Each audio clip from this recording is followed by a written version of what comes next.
Bismillahirrahmanirrahim. Assalamualaikum warahmatullahi wabarakatuh. Innal hamdalillah nahmaduhu wa nasta'inuhu wa nastahdi wa na'udzu billahi min shururi anfusina wa sayyiati a'malina. May yahdihillahu fala mudilla lahu wa may yudlil fala hadiya lahu. Ya man raditu billahi rabba wa bil islam dinan wa bi muhammadin nabiyya wa rasula. Amma ba'd. Alhamdulillah, tiada kata yang paling pantas untuk kita ucapkan di subuh hari ini kecuali kita bersyukur kepadanya dan senantiasa memohon kepada Allah agar kita diberi sabat, diberi keteguhan oleh Allah Subhanahu wa taala atas seluruh ibadah yang kita lakukan, agar pengabdian kita kepada Allah sempurna dan sempurna sebagai khalifatun fil ardh. Kita juga bersalawat kepada Nabi Muhammad sallallahu alaihi wasallam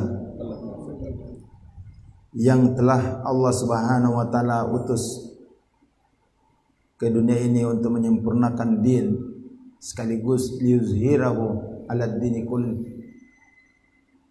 agar diperjuangkan, dibela, dizohirkan walaupun orang-orang musyrik membencinya. Alhamdulillah, pada kesempatan ini saya diberi judul oleh panitia, resep agar tetap berjihad di jalan Allah Subhanahu wa taala. Seorang mukmin yang haqqan, nanti dia bisa sempurna pengabdiannya ataupun ibadahnya kepada Allah Subhanahu wa taala ketika jihad itu sudah mendarah daging dalam tubuhnya. Karena Rasulullah sallallahu alaihi wasallam bersabda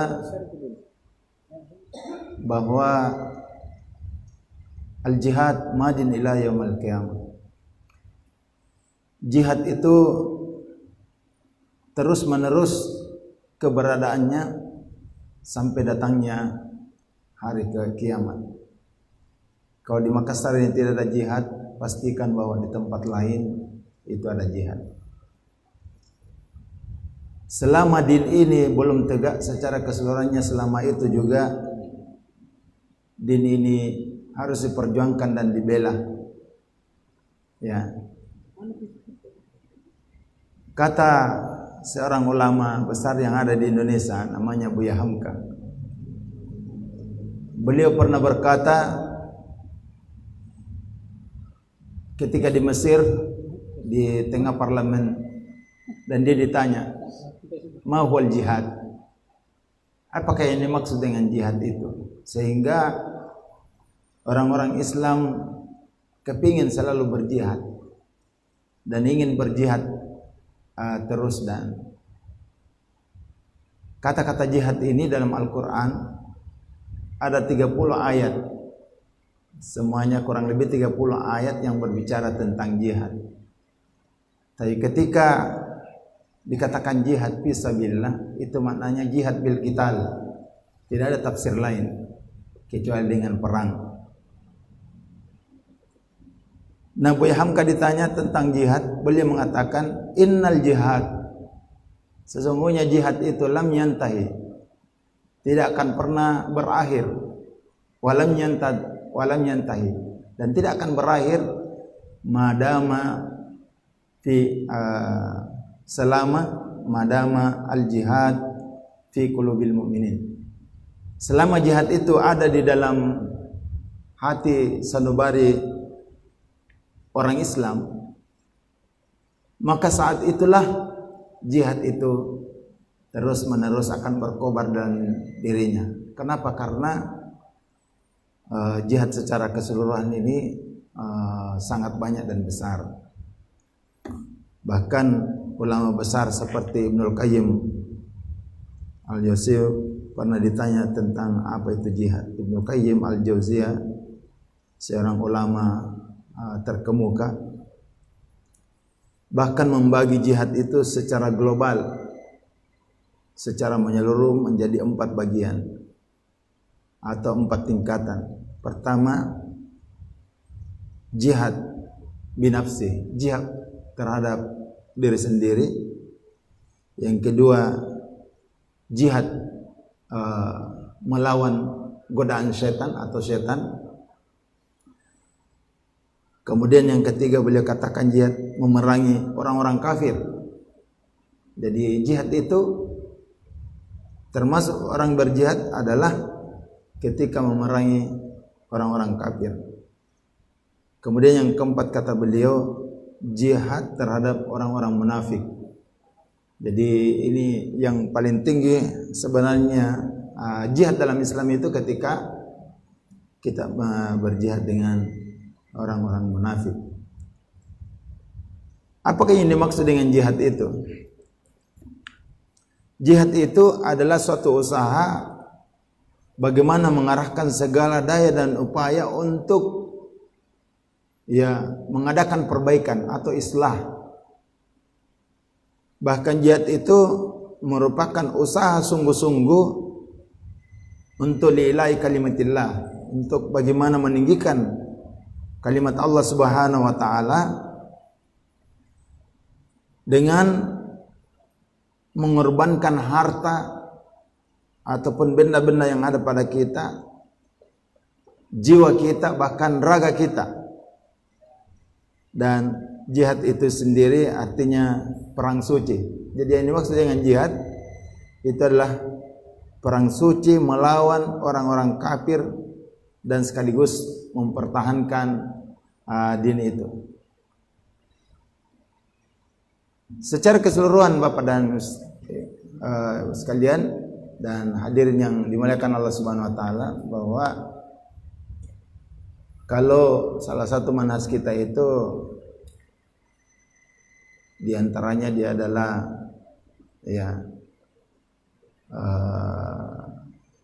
harakatul jihadiyah, dan ini senantiasa harus digelorakan agar betul-betul resep ini terus menjaga keberadaan tentang jihad dalam diri kita, walaupun banyak hal-hal yang harus terbangun karena jihad itu sendiri, ataupun kalau kita bergerak sebagai seorang mujahid, pejuang-pejuang agama Allah Subhanahu wa taala, itu artinya kita telah melaksanakan seluruh syariat Islam. Jadi kalau ada orang yang dikatakan seorang mujahid, seorang pejuang, itu artinya dia telah melaksanakan ajaran Islam ataupun syariat Islam, sehingga orang yang berjuang di jalan Allah Subhanahu wa taala itu tidak akan mengenal melainkan kebenaran, dan dia tahu apa yang dia perjuangkannya. Beda kalau orang tidak punya pemahaman tentang jihad, sehingga dia hanya penggal-penggal bagian-bagian tertentu saja sesuai dengan hawa nafsunya, bahwa inilah sesungguhnya dikatakan jihad. Tetapi jihad dalam Islam, karena selalu ada yang menggelorakannya atau selalu ada yang menjalankannya, sebagaimana yang kita katakan di awal tadi, bahwa jihad ini madin ila yaumil kiamat. Jihad ini terus menerus sampai datangnya hari kiamat. Maka ada beberapa hal sebagai resep untuk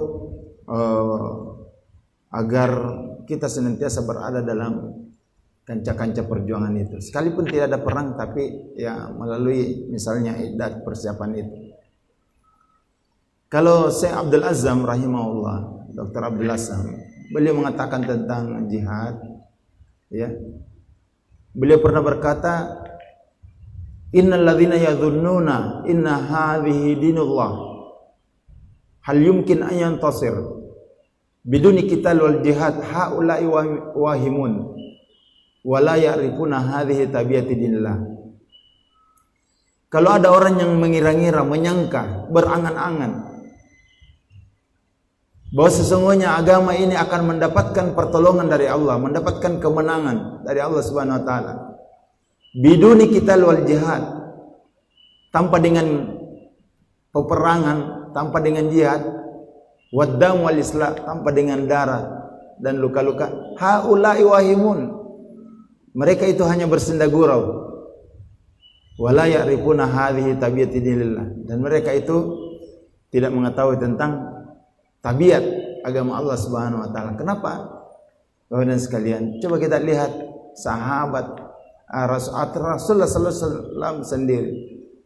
Beliau untuk menegakkan Islam, menegakkan jihad ini, dia juga cipek giginya karena kena tombak sampai seterusnya. Apalagi sahabat radhiyallahu anhum jami'an, mereka itu ya berdarah-darah dalam menegakkan agama Allah Subhanahu wa taala. Tetapi nanti di akhir-akhir bagaimana Islam ini disebarkan, itu juga jihad. Ada dua, jihad dengan dakwah tanpa peperangan, atau sekaligus jihad itu dengan peperangan. Tidaklah Islam ini ya ditegakkan melainkan dua perkara tersebut. Kalau mau lambat-lambat untuk bagaimana tegaknya Islam ini, ya boleh ditempuh dengan cara evolusi, ya, dengan cara bertahap, bertadrij, tahap demi tahap yang dilalui. Dan ini sangat panjang sekali persoalannya untuk bisa kemudian bisa tegaknya agama ini. Kenapa? Karena harus melalui tarbiyah atau pendidikan yang syamilah wa mutakamil, lengkap dan menyeluruh, mulai dari A sampai Z, ya, sehingga pemahaman itu sampai betul-betul terpahamkan. Ada juga orang menegakkan Islam ini secara terburu-buru. Tadi malam saya membaca buku, apakah bisa ini Islam dimenangkan segera atau tidak? Karena dalam buku itu bagaimana orang itu menunggu kemenangan, ada minimal ada 3, ya, terbagi 3 manusia yang sementara menunggu-nunggu tegaknya jihad ini. Ada yang disebut al-mustajilin, dan ini harus diingatkan, ya, yang hanya memahami Islam sepenggal-sepenggal sehingga disangkanya kalau begitu berjuang langsung mati, itulah jihad. Al-mustajilin itu adalah orang yang ingin segera ataupun orang yang tergesa-gesa. Ketika hari ini dia berjuang, hari ini juga dia mau menang. Nah, ini orang yang pertama. Ya, ada beberapa cirinya. Pertama, selalu mengkritik ulama. Ya, apa ini? Sampai seterusnya. Jadi ini karena gerakannya itu lebih dominan dibanding dengan ilmu yang dia miliki. Itu salah satu di antaranya. Yang kedua, ya, semangatnya mendahului ilmunya. Ada orang yang mustajilin seperti begini. Ataupun ya, orang ini al-mustajilin salah memahami terhadap Islam. Padahal yang saya katakan dari awal, orang yang memperjuangkan agama itu dialah orang yang pertama mengamalkan tentang syariat agama Allah ini, sehingga ketika dia berjuang membela dan mempertahankan Islam ini, maka dia akan sempurna perjuangannya. Ada juga orang yang kedua yang menunggu kemenangan ini, ada juga orang yang namanya orang pesimis, ya. Dia tidak yakin dengan janji Allah Subhanahu wa taala. Kalau dilihat musuh terlalu banyak, terlalu besar, mana mungkin bisa kita kemudian bisa mendekatkan Islam ini dengan jihad, ya. Ataupun karena dia tidak tahan, pesimis, maka dia lari dalam barisan perjuangan. Lalu kemudian dia bergabung dengan orang-orang munafik. Ini yang saya katakan tadi ini. Bahwa yang dimaksud jihad itu bagaimana melawan para munafikin, ya. Kemudian yang ketiga, ini yang paling hebat. Orang-orang yang menanti kemenangan itu, mereka lah orang-orang as-siddiqun. Mereka orang-orang yang shadiq, orang-orang yang jujur, menanti kemenangan sampai kemudian datangnya pertolongan Allah Subhanahu wa taala dengan kesabarannya. Minal mu'minina rijal. Dan di antara orang-orang mukmin itu ada rijal, bahkan rujula. Kalau rijal biasa, orang biasa, laki-laki biasa. Tapi kalau rujula itu lelaki perkasa, pahlawan-pahlawan yang dilahirkan oleh ibu-ibu mereka untuk kemudian membela dan mempertahankan Islam. Jadi, minal mu'minina rijalun sadaqu ma ahadullah alaihi. Faminhum man qad nahbahu wa minhum man yantasir wa ma baddalu tabdila. Ya, ini ada dalam Al-Qur'an. Dan di antara laki-laki mukmin itu ada laki-laki, ya, yang telah menepati janji-janji mereka kepada Allah. Lalu kemudian di antara mereka ada orang-orang yang gugur, sudah syahid lebih duluan, dan di antara mereka ada yang sementara yang tasir, menunggu-nunggu. Dan orang menunggu-nunggu ini sedikit pun tidak mengubah janji-janjinya kepada Allah Subhanahu wa taala. Jadi ikhwatul kiram azakumullah Subhanahu wa taala, bahwa ketika orang berjihad dan ini benar adanya, bahwa orang-orang yang beriman itu mereka siddiq sabiquna bil khairat. Mereka senantiasa mengutamakan hari-harinya dengan selalu bekerja untuk hari akhiratnya. Bahkan ada satu perkataan ulama mengatakan bahwa rijalul akhirah yamsuna rijalu al-ab. Mereka yang diceritakan oleh ulama itu, dia adalah sesungguhnya sudah penghuni hari akhirat, yaitu surga. Namun kaki-kakinya masih bertapak melangkah di atas dunia ini. Jadi ada orang ketika dia hadir di tengah-tengah kita, maka tidak dihitung, tidak menambah jumlah. Demikian juga kalau tidak ada di tengah-tengah kita, tengah-tengah mereka juga tidak mengurangi jumlah. Tetapi ketika dia berdoa, mengangkat tangannya, maka sampai-sampai goyang aras.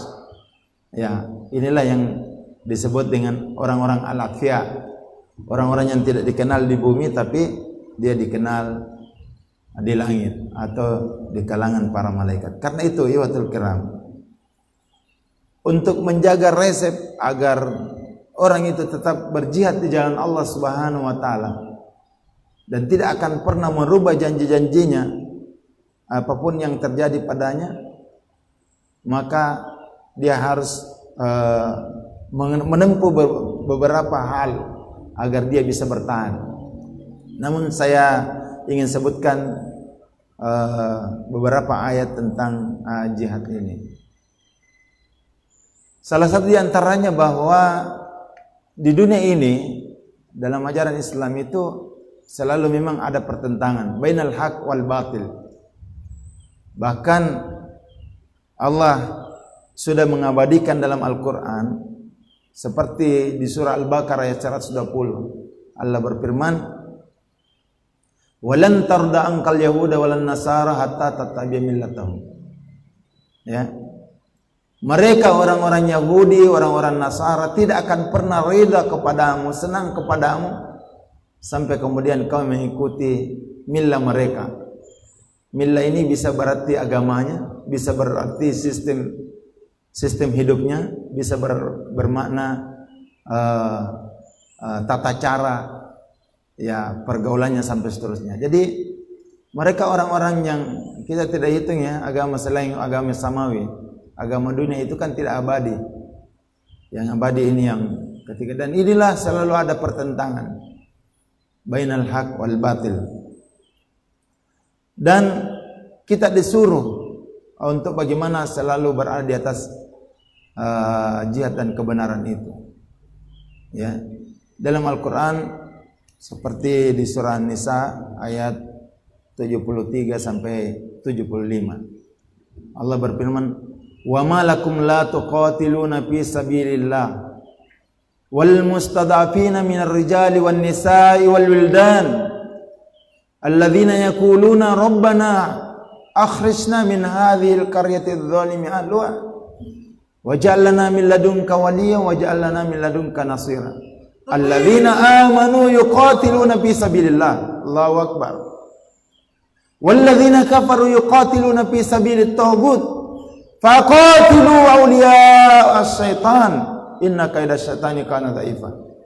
Perhatikan Bapak dan saudara-saudara sekalian tentang ayat ini, bahwa ya dua pertentangan yang besar, bahwa orang-orang yang beriman itu dia berjihad di atas kebenaran, sementara orang-orang kafir dia berjihad di atas tauhid ataupun syaitan yang mengirinya. Maka Allah mengatakan, "Wa malakum la tuqatiluna fi sabilillah." Kenapa kamu tidak berangkat untuk berjihad fi sabilillah? Tidak mau menegakkan yang namanya jihad. Karena sesungguhnya yang paling berharga dalam diri manusia itu adalah jiwanya. Dan orang yang berjihad pasti dia akan mengorbankan jiwanya, mengorbankan hartanya, mengorbankan segala apa yang ada padanya. Wal mustad'afina minar rijali wan nisa. Sementara kau lihat orang-orang yang lemah dari seorang laki-laki tua, perempuan-perempuan yang tidak berdaya, anak-anak, yang mereka berkata, berdoa, Rabbana, wahai Tuhan kami, datangkanlah kepada kami seorang penolong. Coba lihat saudara kita untuk saat ini yang ada di Palestina, yang sementara itikaf, orang-orang tua ya dipukuli dengan senjata Yahudi Zionis. Perempuan-perempuan tak berdaya ditelanjangi ya tanpa ada perlawanan. Anak-anak yang disiksa ya demikian juga tanpa perlawanan Bapak sekalian. Maka tidak akan mungkin ya tegak jihad ini. Ya seperti yang dikatakan tadi Syekh Abdul Azam, kalau ada orang yang menyangka bahwa jihad ini hanya bisa tegak dengan parlemen misalnya, hanya bisa tegak dengan dakwah saja, pendidikan saja, ya haula'i wahimun, mereka itu hanya bersenda gurau. Karena terkawalnya Islam, terkawalnya syariat Allah ini harus dengan melalui jihad fisabilillah. Karena itu Bapak dan sekalian, di dalam Al-Quran lagi diceritakan pada surat ketiga ayat 118 surat Al-Anfal. Ini ada perintah Allah untuk bagaimana tidak menjadikan orang-orang kafir itu sebagai teman. Ya, sebagai teman. Karena orang-orang kafir ini, orang-orang yang bukan Islam, ya hanya nampak di wajah-wajah mereka kebaikan, tetapi sesungguhnya dalam hati-hati mereka itu yang apa yang dia sembunyikan, ia sangat berbahaya bagi orang-orang Islam. Karena itu, ikhwatul kiram, mari kita mulai ya bagaimana caranya, apa yang harus ditempuh agar kita bisa bertahan dalam jihad fisabilillah ini. Pertama adalah bagaimana kita menanamkan kembali nilai-nilai jihad dalam diri kita, dalam keluarga kita, dalam masyarakat kita. Ya. Kata Ahmad Dahlan, memang Islam ini tidak akan pernah hilang di dunia ini. Tidak akan pernah hilang. Selalu ada orang yang memperjuangkannya dari satu tempat ke tempat yang lain sampai datangnya hari kiamat. Tidak akan pernah hilang. Tetapi siapa yang bisa menjamin Islam ini tidak hilang dalam diri kita? Siapa yang bisa menjamin bahwa Islam ini tidak hilang di dalam keluarga-keluarga kita? Dan siapa yang menjamin ya bahwa Islam ini tidak akan mungkin tidak hilang di dalam masyarakat kita? Karena itu kita harus bertanggung jawab bahwa seorang mukmin dia harus berjihad, ya, dia harus mengadakan perbaikan, karena ternyata jihad ini Bapak dan sekalian, dia adalah identitas seorang muslim. Hilanglah Islam, hilang jati diri seorang muslim ketika tidak ada jihad yang ada dalam hatinya, ya. Jadi tidak ada nilainya seseorang itu ketika tidak ada jihad yang ada di dalam hatinya, ya. Seperti kata Rasulullah SAW, sesudah Futuh Makkah, yaitu di 9 Hijriah, dan kalau kita melihat lagi bagaimana risalah Islam ini untuk menerima perintah saum Rasulullah SAW, itu mulai di 2 Hijriah sampai 9 Hijriah. Jadi Rasulullah SAW itu hanya beberapa tahun lah, kurang lebih 8 tahun lah beliau mengadakan siam Ramadan. Tapi ketahuilah, Ramadan itu sesungguhnya dia adalah bulan spirit untuk bagaimana menjaga agar tetap orang Islam ini selalu ada jihad dalam dirinya. Karena kemenangan demi kemenangan itu datangnya di hari Ramadan. Coba kita lihat perang Badar Kubra itu berada di 2 Hijriah. Itu di bulan Ramadan. Demikian juga Futuh Makkah 8 Hijriah, ya, masuk orang Islam tanpa perlawanan pada Rasulullah SAW. Jadi 2 metode ini, apakah dengan jihad itu sendiri atau dengan dakwah sehingga semua orang sepakat. Sama juga kalau jihad parlemen sesungguhnya di Indonesia ini miliknya orang Islam, tapi karena orang Islam dibodoh-bodohi sehingga dia berada di pinggiran parlemen. Dari 80% umat Islam, kalau dia sepakat, maka sesungguhnya parlemen itu biar tidak bergerak. Kalau seluruh orang Islam yang memilih, yang mengadakan pemilu secara demokratis, sudah selesai ini bareng. Tapi karena mereka umat Islam tidak punya kesadaran tentang politik misalnya, tidak punya kesadaran tentang jihad, maka dia akan terpinggirkan. Nah, melalui tempat ini saya menggugah kepada siapa saja orang, kalau dia berjuang di dalam parlemen, maka dia harus bersungguh-sungguh memahamkan umat ini sehingga tidak keliru dalam berparlemen. Demikian juga kalau dia berdakwah, ya, seorang dai mujahid tidak akan mungkin bisa sampai dakwahnya ketika dia tidak mengamalkan Islam. Jadi seorang dai itu dialah orang yang pertama mengamalkan syariat Islam. Karena dalam Al-Quran disebutkan, ya, kalau ada orang yang mengadakan penyebaran Islam ataupun dai lalu dia tidak mengamalkan Islam, dia akan menjadi lima taquluna ma la taf'alun. Allah benci kepadanya karena dia mengatakan sesuatu apa yang dia tidak kerjakan. Yang kedua, bahwa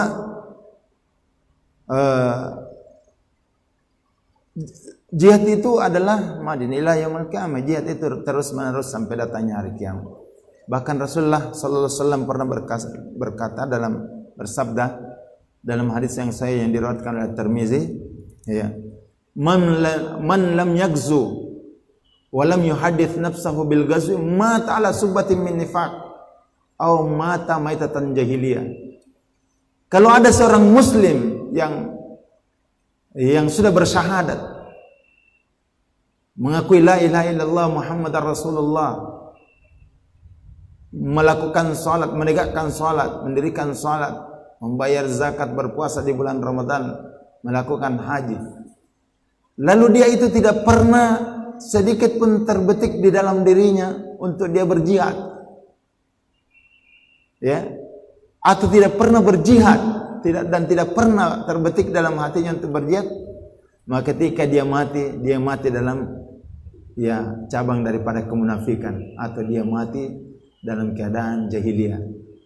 Nauzubillah. Karena itu sekalian, ya, semua kita ini nanti kemudian resep ini bisa terus menerus, ya, bisa berlangsung kalau di dalam hati kita bagaimana ada nilai-nilai jihad yang sementara kita gelorakan.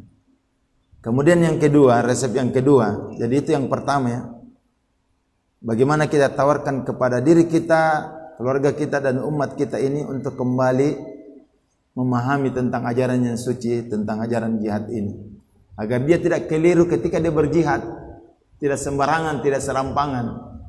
Karena jihad ini adalah ajaran yang suci. Tidak akan mungkin Allah menetapkan suatu ketentuan syariat kecuali pasti ada kebaikan yang ada di dalamnya. Yang saya katakan tadi, hilanglah Islam di waktu hilangnya jihad ini. Kemudian yang kedua, meyakini bahwa jihad adalah ibadah yang paling afdal, ya. Jihad ini adalah tidak ada amalan yang melebihi daripada ajaran jihad ini. Dan kalau orang mau masuk ke surga dalam tol, berjalan tanpa rintangan, maka dia harus berjihad. Suatu saat Rasulullah ditanya oleh sahabat, "Ayu amal afdal?" Ya Rasulullah, amal apakah yang paling dicintai oleh Allah dan paling afdal, paling tinggi nilainya di sisi Allah Subhanahu wa taala? Maka Rasulullah menjawab langsung, al-jihad fisabilillah. Tidak ada amalan yang bisa menyamai daripada orang-orang yang berjihad itu. Nah, pernah juga sahabat ditanya tentang jihad, apakah ada yang bisa menyamai daripada nilai atau pahala orang yang berjihad? Maka Rasulullah mengatakan tidak ada, ya, tidak ada amalan yang bisa menyamai. Rasulullah bersabda tentang ini, ditanya, ya Rasulullah, ayu ajr yu'addil ajrul mujahid. Wahai Rasulullah, adakah yang bisa menyamai daripada ajar balasan daripada orang yang berjihad di jalan Allah? 3 kali Rasulullah ditanya dan diam. Lalu Nabi menjawab 3 kali, la yastati'unahu, la yastati'unahu, la yastati'unahu. Tidak ada amalan yang bisa menyamai daripada orang-orang yang berjihad fisabilillah itu.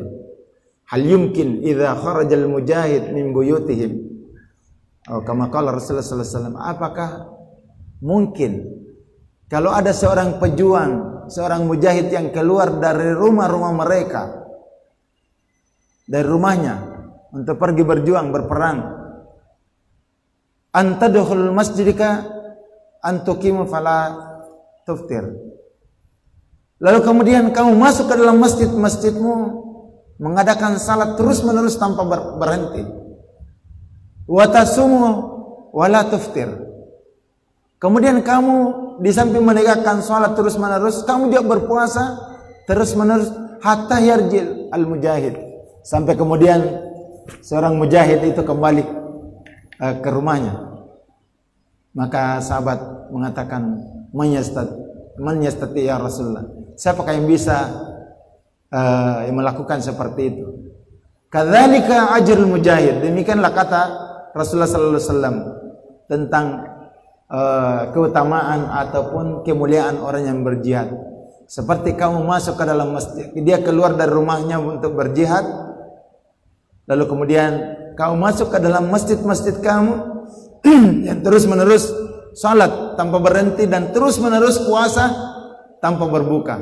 Ya, begitu ganjarannya orang yang berjihad di jalan Allah Subhanahu wa taala. Tidak ada yang bisa menyamainya. Karena itu ihwatul kiram azakumullah subhanahu wa taala.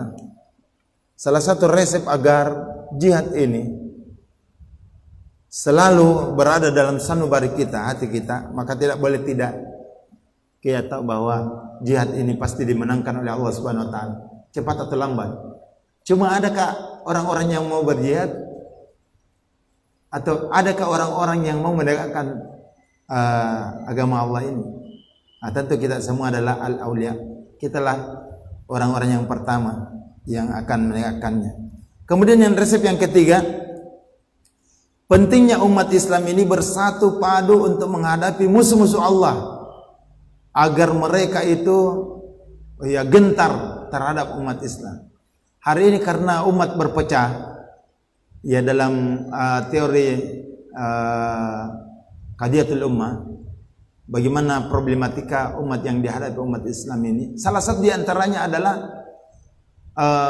kenapa menghadapi dhillah wa dhu'fu, kenapa menghadapi kehinaan dan kelemahan atau terjadi krisis di dalam tubuh umat Islam ini, karena mereka itu tarkul jihad fisabilillah. Dia meninggalkan jihad fisabilillah, dan kata Rasulullah SAW, dzullatullah hatta yarji ila dinihim. Mereka itu tetap dalam kehinaannya sampai kemudian kembali kepada agama mereka, yaitu menegakkan jihad fisabilillah. Itu yang dimaksudkan, ya. Seperti yang ada dalam Al-Qur'an, la tuqatilunakum jami'a illa fi quran muhassana. Mereka itu tidak akan memerangi kamu dalam keadaan bersatu padu. Tidak akan mungkin, karena orang-orang kafir itu kalau kamu lihat dia bersatu padu, tapi sesungguhnya itu adalah hati-hati mereka berpecah. Ya, karena itu ikhwatul kiram, salah satu resep daripada yang ditawarkan agar jihad ini tetap bersemi dalam diri kita, bagaimana umat ini menjalankan persatuan, termasuk juga mengambil keputusan-keputusan. Ya, suatu keputusan mungkin dianggap lemah, ini kaidahnya. Tetapi umat Islam itu bisa bersatu di atasnya, maka pendapat lemah itu bisa diambil dibanding dengan pendapat yang sahih, tetapi orang berpecah di dalamnya. Ya, ini salah satu pendapat terakhir bahwa mengambil keputusan yang dianggap lemah, ringan, tetapi bisa mewujudkan persatuan dan kesatuan umat ini menjadi kuat, itu lebih bagus diambil pendapat itu dibanding ada pendapat yang kuat, tetapi kemudian orang bisa berpecah di dalamnya. Allahu Akbar. Ya. Kemudian yang keempat, ikhwatul kiram, bagaimana resep untuk berjihad ini? Yang keempat, bagaimana menyiapkan diri kita agar mampu bertahan dan menghadapi musuh Allah Subhanahu wa taala. Allah Subhanahu wa taala berfirman dalam Al-Qur'an, wa'aidu lahum mastata'tum min quwwah, wa'aidu lahum mastata'tum min quwwah wa min ribatil khail turhibuna bihi aduwallahi wa aduwakum wa akharina min dunihim la ta'lamunahum Allahu ya'lamu wa ma tunfiqu min syai'in fi sabilillah yuwaffa ilaikum wa antum la tuzlamun. Jadi sesungguhnya militer yang paling kuat, pertahanan yang paling kuat, itu sesungguhnya militer Islam ataupun orang-orang Islam. Kenapa? Karena disuruh selalu mengadakan persiapan idat. Dan kata Rasulullah SAW, al-idat nisful jihad. Orang yang mengadakan persiapan bekal itu sudah separuh dalam berjihad. Dan di dalam Islam ini yang dimaksud dengan jihad itu kan jihad kesucian. Maka hari ini mungkin yang bisa kita adakan persiapan berupa fisik, maka kita harus sehat. Tidak akan mungkin kita akan bisa dan mampu berjihad kalau tidak ada persiapan. Salah satu di antara persiapan fisik. Yang kedua banyak juga persiapan. Persiapan yang pertama memang persiapan iman atau saksia jundia. Ada pribadi-pribadi yang memiliki kemampuan, skill untuk bagaimana berjihad. Sebenarnya kalau sudah terjadi fardu ain, ada beberapa yang dikatakan ulama besar seperti Al-Utsaimin. Kalau musuh sudah masuk dalam wilayah kaum muslimin, di situ akan menjadi fardu ain hukumnya orang berjihad. Walaupun jihad itu awalnya dialah hukumnya fardu kifayah, tapi kapan waktunya orang berjihad fisabilillah dan dia adalah fardu ain? Ada 4 pendapat beliau. Al-Utsaimin mengatakan, pertama, wajibnya orang berjihad itu kalau istinfar al-amir. Pemimpin Islam mengatakan hari ini kita perang. Hari ini kita perang, maka tidak ada satupun orang Islam yang ada di tempat itu kecuali dia harus menceburkan dirinya untuk masuk di kancah peperangan, dan haram hukumnya untuk berbalik. Yang kedua, ya, apabila musuh memasuki wilayah kaum muslimin, maka hukumnya perempuan-perempuan tidak perlu lagi minta izin kepada suaminya, anak-anak tidak perlu lagi minta izin kepada kedua orang tuanya. Kenapa? Karena yang ditimbulkan ini lebih besar. Ketika istimar orang-orang kafir ini masuk ke wilayah kaum muslimin, maka akibatnya sangat besar yang dia akan timbulkan. Maka kewajiban ketika berperang yang kedua ini, maka tidak satu pun orang yang mendapatkan uzur kecuali mengambil bagian untuk bagaimana mengusir orang-orang yang mencaplok memasuki wilayah kaum muslimin. Yang ketiga adalah indal ma'arakah. Kalau sementara berkecamuknya perang, sementara kita ada di situ, maka sedikit pun tidak boleh membalikkan wajah kita kecuali mengusir dan bersama dengan orang Islam yang berperang di saat itu. Ya. Dalam Al-Quran kan disebutkan, ya ayyuhalladzina amanu idza laqitumul ladzina kafaru safa fala tuwalluhumul adbar wa may yuwallihim yawma idzin duburahu illa mutaharrifan liqital aw mutahayyizan ila fiyatin faqad ba'a bi ghadabin minallahi wa ma'wahum jahannam wa bi'sal masir. Jadi ayat ini sekalian, ketika terjadi peperangan atau sudah berkecamuk perang, maka kita tidak boleh lari dari peperangan itu, maka resikonya adalah neraka jahanam. Kemudian yang keempat, kata Al-Utsaimin, wajibnya orang berperang itu ketika memiliki ilmu tentang taktik dan strategi perang. Ini.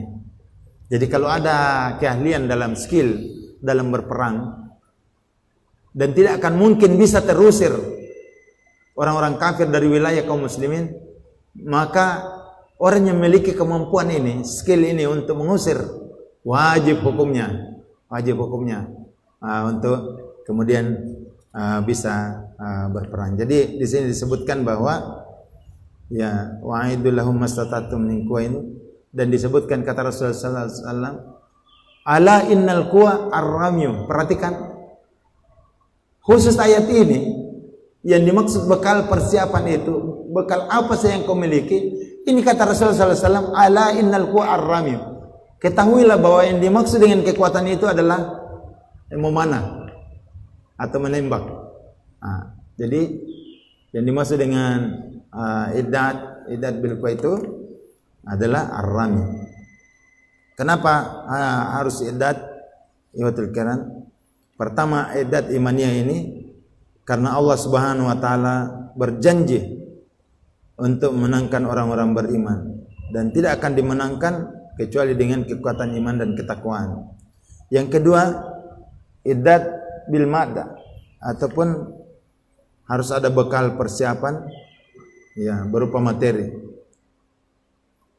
Dan iddat ini harus dipersiapkan. Yang saya katakan tadi ini, kalau hari ini hanya tubuh kita yang harus kita sehatkan, maka yang keduanya harus berlatih lagi skill. Ya misalnya bela diri. Nanti suatu masa kalau ya Allah mentakdirkan kita untuk berada di kancah perang, maka kita tidak akan pernah berlari dan kita sudah memiliki kekuatan itu sendiri. Ya. Kemudian yang kelima, yang kedua terakhir, resep untuk agar kita tetap berjihad adalah bagaimana senantiasa kita mengobarkan semangat jihad dalam diri kita dan kaum muslimin. Ya. Bayangkan Rasulullah SAW dalam ayat surah Al-Anfal. Ya ayuhan, dalam Al-Anfal itu ayat 63-64. Allah berfirman, ya ayuhan nabi haridil mu'minina alal qital. Wahai nabi, berilah semangat, kobarkanlah semangat itu untuk orang selalu berjihad. Ya. Haridil mu'minina alal qital. Yang dimaksud qital itu perang. Iyakum minkum isruna sabiruna yaglibu miatain. Kalau kamu sudah berkobar semangatmu, telah memiliki iman, saksiyah yang baik, kepribadian yang baik, punya kafaatul ilmu tentang Islam, maka disuruh untuk mengobarkan semangat untuk tetap berjihad. Ya. Kalau waktu itu jumlahmu 20, maka kamu mampu mengalahkan 200. Jadi sebenarnya kalau orang Islam ini paham tentang jihad yang benar, maka ini yang dia harus ketahui, bahwa ketika dia berada 20 orang dan itu siap baik secara imaniyah, maknawiyah, maka orang Islam itu kekuatannya 1:10. Ya. Iyakum minkum mi'atun yaglibu alfan minal ladzina kafaru bi annahum qaumun la yafqahun. Dan kalau kamu pada waktu jumlahmu 100 akan mampu mengalahkan 1000. Tetapi sekarang kata Allah, al-ana khaffafallahu ankum wa alima anna fikum da'fa. Tapi Allah sekarang itu mengetahui bahwa posisimu sekarang umat Islam ini dalam keadaan lemah.